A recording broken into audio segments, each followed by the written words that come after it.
When we pass a structure as an argument to a function, then it's more like integers and doubles and other value types than array types.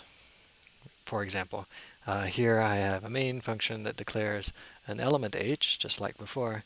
I pass it to add neutrons and then print out the mass of h. Even though add neutrons takes e and increases its mass, it's very much like taking a number and increasing the number. It has no effect on this h. And so when we print it out, we print out the original value, not an incremented value. This example begs the question of how structures get passed to functions when they don't fit into a register, as element doesn't fit. And the answer is that the stack gets involved, and we won't look at that anymore.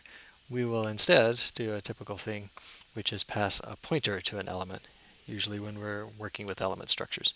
So here I've got the same element declaration. This time add neutrons takes a pointer to an element. Right? So remember, element is shorthand for struct element, so this is the same as struct element star e.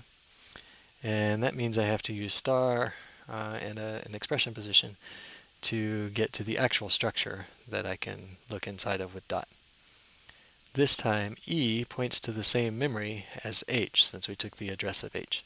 And so when we print out H mass at the end here, it will be incremented by the add neutrons function. Normally we don't use star and dot together because there's a shorthand arrow. So here, this is exactly the same thing as open paren star e close dot mass, just using arrow.